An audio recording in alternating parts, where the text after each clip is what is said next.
दोस्तों, आजकल गांव समाज के आदमी इतना स्वार्थी होते जा रहे हैं जो अपने मतलब निकालने के लिए आपके से मीठी मीठी बात करेंगे और आपका बड़ाई करेंगे और अपना मतलब निकालने के चक्कर में हर समय रहेंगे।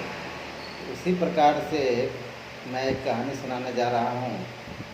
जो एक लड़का है वो अपनी पत्नी से प्यारी प्यारी बात करता है और बहुत प्यार करता है और शारीरिक संबंध बनाने के लिए सेक्स शक्तिवर्धक गोली लाकर खिला देता है और जैसे ही खिला देता है उसकी वेदना बड़ी तेज हो जाती है, यानी सेक्स की पावर है वो क्षमता उसको बढ़ जाती है और बाद में पता चलता है कि इसके पास कैंसर है तो गांव के ही दूसरे लड़का से प्यार करना शुरू कर देता है। तो नमस्कार दोस्तों, मैं संजय कुमार और संजय क्राइम सफर में आपका स्वागत है। आइए हम बढ़ते हैं इस कहानी में, समझते हैं क्या है नहीं है। तो उत्तर प्रदेश का एक शहर पड़ता है नोएडा। नोएडा शहर के एक लड़का है जिसका नाम महेश है, जो अपने पढ़ाई लिखाई के लिए नोएडा में जाता है और उसी कंपनी में जॉब भी पकड़ लेता है और पढ़ाई भी करता रहता है। और जॉब करते करते और पढ़ाई करते करते उसी कंपनी में एक लड़की भी रहती है जिसका नाम है पल्लवी। और बहुत दिनों से दोनों का नज़दीकी बढ़ जाता है, प्यार हो जाता है, लेकिन दोनों आपस में मिलते जुलते नहीं हैं।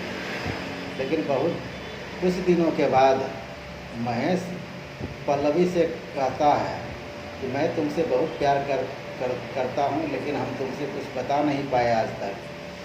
तो पल्लवी भी बोलती है कि हम भी तुमसे बहुत प्यार करते हैं और कुछ प्यार का इजहार पल्लवी महेश को दे देता है और महेश भी प्यार का इजहार पल्लवी को दे देता है।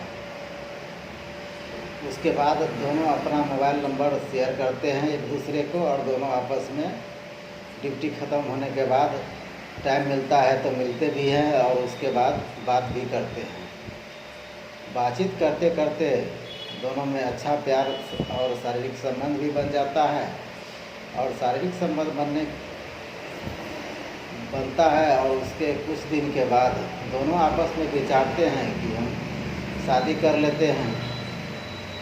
तो पल्लवी बोलती है कि शादी तो कर लेंगे, लेकिन हमारे गांव समाज में और हमारे वंशज में बिना गार्जियन के समझ से शादी नहीं हो पाता है। अगर शादी करना ही है तो अपने घर पे जाओ, अपने माता पिता से बोलो और हम भी अपने घर जाते हैं और माता पिता से बात करेंगे। अगर वो राज़ी होंगे तो शादी हो जाएगी। तो इस बात को सुन के महेश बहुत खुश हो जाता है और छुट्टी लेके अपने गांव अपने माता पिता के पास जाता है और शादी की बात की चर्चा करता है।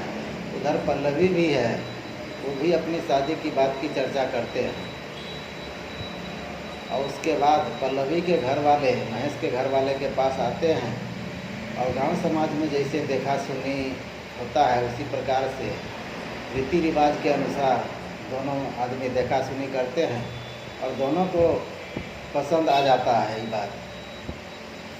तो फिर शादी का दिन तय किया जाता है और अच्छा धूमधाम से महेश जाता है शादी करने के लिए और उसको दुल्हन बना के पल्लवी को अपने घर ले आता है। अब फिर दोनों नोएडा जाते हैं और उस जो कंपनी में पहले ड्यूटी कर रहे थे उसी कंपनी में दोनों फिर से ज्वाइनिंग कर लेते हैं और अपना जॉब पकड़ लेते हैं। जॉब पकड़ने के बाद महेश बोलता है कि पल्लवी तुम अब घर चले जाओ, तुम्हारी जिम्मेदारी है माता पिता की सेवा करना और घर पर रहना और घर की देखभाल करना। हम कमाते हैं, हम काम करेंगे और यहाँ पढ़ाई लिखाई भी करेंगे। उसके बाद घर तुमको चलाना है, हम पैसा भेजेंगे, उससे परिवेश तुमको करना है। तो इस बात को सुन के पल्लवी बहुत खुश हो जाती है और अपने घर पे रहना शुरू कर देती है। कुछ दिनों के बाद महेश आता है और पल्लवी के साथ कुछ दिन रहता है, फिर अपना मतलब जैसे छुट्टी 2 महीना 3 महीना पर ऐसे आता जाता रहता है। तो उसी प्रकार से अब जो कंपनी में जॉब कर रहा था महेश, उस कंपनी में अच्छा लगन से जॉब करता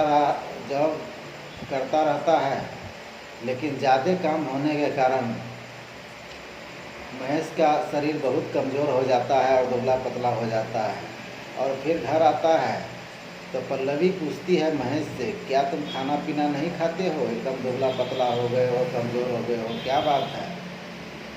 तो महेश बोलता है, खाना पीना तो खाते हैं, लेकिन हमारे शरीर में पेट में जो डॉक्टर बताया था कैंसर है, उसकी वजह से हम थोड़ा दुबला पतला और कमज़ोर हो गए हैं। इस बात को सुन के पल्लवी जोर जोर से फपक के रोने लगती है और अपने किस्मत को सोचती है कि मेरे किस्मत में क्या लिखा है, हे भगवान, ऐसा किसी को न दे। लेकिन फिर भी पल्लवी जो है हार नहीं मानती है और फिर महेश को कहती है, चलो मेरे साथ, हम तुम्हारा इलाज कराएंगे, चाहे इसके लिए जो कुछ भी हो जाए, जो होगा देखा जाएगा, हमारे किस्मत में जो था सो हुआ और जो होगा सो देखा जाएगा। तो महेश भी इस बात को सुन के रोने लगता है और कहता है, ठीक है पल्लवी, चलो हम एक अच्छे डॉक्टर से इलाज करवा लेते हैं। जैसे ही नोएडा गया है इलाज करवाने के लिए, एक अच्छा डॉक्टर से मिला है और अपना उपचार कराया है, चेकअप कराया है, तो पता चलता है,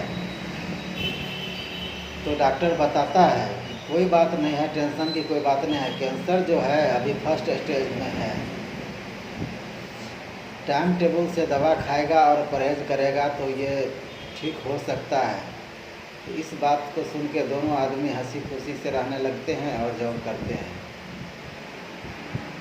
लेकिन फिर कुछ दिन के बाद और दिन प्रतिदिन दुबला होते जा रहा है महेश। तो इस पल्लवी को देख के कुछ टेंशन हो जाता है कि शायद कैंसर ज़्यादा मात्रा में बढ़ गया है। तो फिर पल्लवी महेश से कहती है कि अब तुम घर जाओ और तुम दवा खाओ और आराम करो, हम इस कंपनी में ज्वाइन करके हम जॉब करते हैं और हम अपना खर्चा चलाएंगे और परिवार का खर्चा हम उठाते हैं। तो महेश इस बात को मान जाता है, लेकिन तकलीफ़ भी महेश को होता है, हमारे रहते हुए पल्लवी तुमको काम करना पड़ता है, जॉब करना पड़ता है।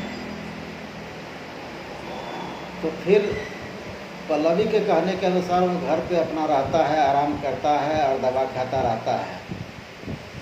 और कुछ दिन के बाद पल्लवी जो कंपनी में जॉब कर रही थी, उसी कंपनी में एक दूसरा लड़का काम कर रहा होता है जिसका नाम है मोहन।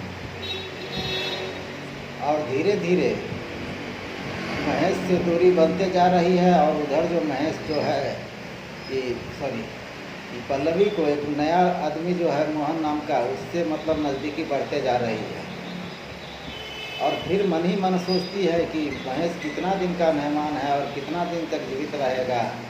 इस बात को सोच के मोहन से नज़दीकी बना लेता है और प्यार करने लगता है। एक दिन जिस तरीक़ा से महेश को पल्लवी से प्यार हुआ था और पल्लवी को महेश से प्यार हुआ था और प्यार का इजहार दिया था, उसी प्रकार से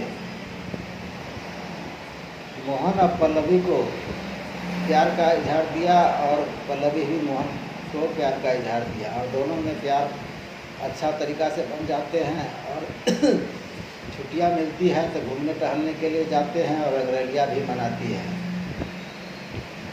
और जिस दिन से पता चला था पल्लवी को महेश को पेट में कैंसर है, उस समय से शारीरिक संबंध बनाने नहीं देती थी। इस बात से महेश को अंदर से तकलीफ़ भी था। तो इसी प्रकार पल्लवी एक दिन जॉब में से छुट्टी लेके गांव चली आती है और अपने मायके के घर चली जाती है। कुछ दिन के बाद महेश जब पल्लवी को लाने के लिए अपने ससुराल जाता है तो फिर चली आती है। और उसके बाद जैसे ही महेश को कैंसर की दवा ख़त्म होता है, अपना मेडिकल स्टोर पर जाता है और अपने दवा लेने के साथ कुछ शक्तिवर्धक दवा लाता है और पत्नी को खाने में खिला देता है और अब बोलता है महेश कि मैं इतना कमज़ोर नहीं हो गया हूँ कि तुमको खाना बनाने के लायक नहीं है हम, तुम कुछ दिन के लिए आए हो, हम खाना बना के खिलाते हैं।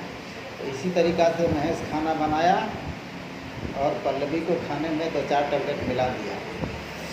जैसे ही पल्लवी खाना खाती है उसका सेक्स पावर बढ़ जाता है और वो इतना बेचैन हो जाती है जैसे उसका ब्लड प्रेशर बढ़ जाता है, और ब्लड प्रेशर बढ़ने के कारण उसको इतना पसीना आता है और इतना दिल में धड़कन आता है कि उसी रात में पल्लवी की डेथ हो जाती है।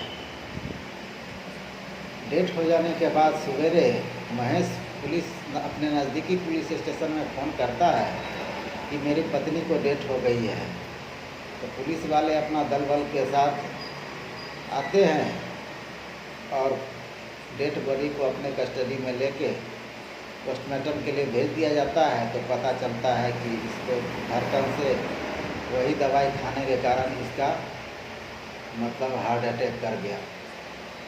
तो इस कहानी से आप क्या समझते हैं और आप मोहन पल्लवी और महेश के बारे में क्या सोचते हैं, आप कमेंट बॉक्स में लिखें और मेरे चैनल को कृपया सब्सक्राइब कर लें। फिर हम चलते हैं कल एक दूसरा वीडियो के साथ। जय हिंद, जय भारत।